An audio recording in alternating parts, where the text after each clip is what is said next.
So outside the city of Toronto, the market of Toronto, is it basically the impression for the whole league that the Blue Jays are all in after the Cease signing and they seem to be in on everybody? Is that the impression the league is getting?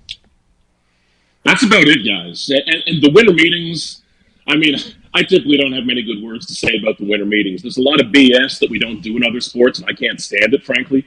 But at the winter meetings, when you hear the odd real thing, there's still a lot of guys being attached to the Blue Jays. And I know it's been a quiet winter meetings for them, but it's all just about the order it happens in. If I came down here and they announced Dylan Cease and Cody Ponce here, we'd be saying, my God, they're the hottest offseason in baseball.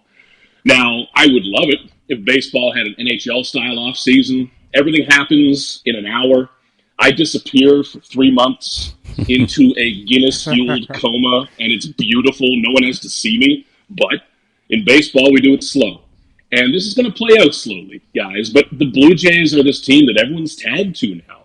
And it's going to stay that way because they're good and they have money. They have a ton of money.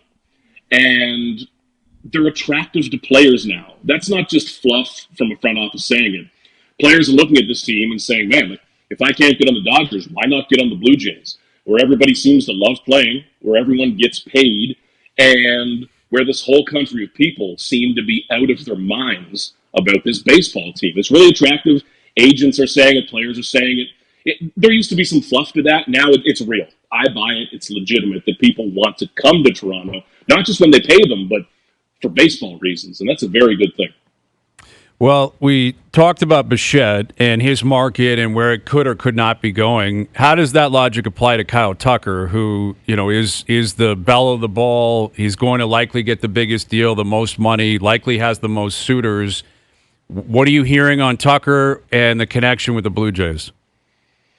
Man, he fits the Jays so well. Like, he's everything the Blue Jays do perfectly. If you took the Blue Jays offense and put it in a blender and made one player out of it, it's kind of Kyle Tucker at this point.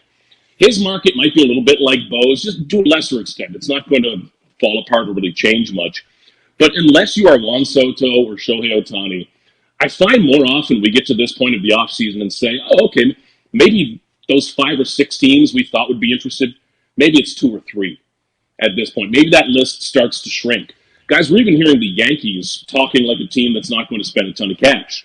They're acting not like little brother, but they're not acting like the big dog at all. The Blue Jays are. So that market, I don't think it's going to blow into this $460 million. I don't think it's going to do that. Maybe it's down around the 300, low 300 range more, I would expect from the outside. But, man, he fits everything the Blue Jays do. Again, it's just not a market they're going to chase, I don't think. If it's Soto or Ohtani, I mean, screw the money. You chase it. Those players don't come around all that often. Tucker's really damn good, but I don't think you chase the money and get uncomfortable. You wait a minute. You let it come to you, even though that's boring. It's not exciting. Let it come to you a little bit. And the Jays have to be interested. They are interested. He fits them perfectly. But again, you want the money to be right because you're balancing that against maybe getting a mid-range guy and some relievers, which they still definitely need. Right, with Keegan Matheson. And, I mean, that also, you have to believe that they're going to call you at the end and say, okay, we're making a decision now, right? Like, if you wait for the market to come to you, you got to hope that it actually does, which obviously Ross and Mark know the way the game works, and they'll check in, they'll do their due diligence. But I'm curious, like, let's say they get Tucker, and they sign him, and it's a good deal, long-term deal, and he's connected to this team for a long time, or will play for the Jays for a long time. What kind of ripple effect will that have on the current roster? In other words, is Santander definitely staying?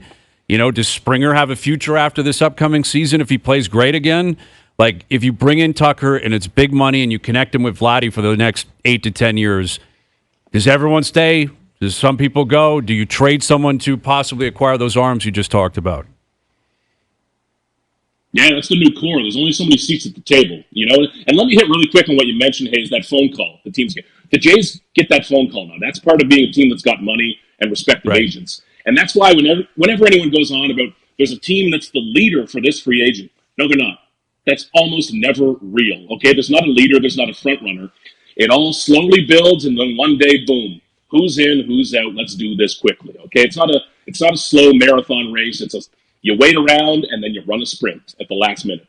And if the Blue Jays were to land someone like Tucker, that, of course, would probably make this, George Springer's last year. We'll see where that goes. Dalton Varsho is another one.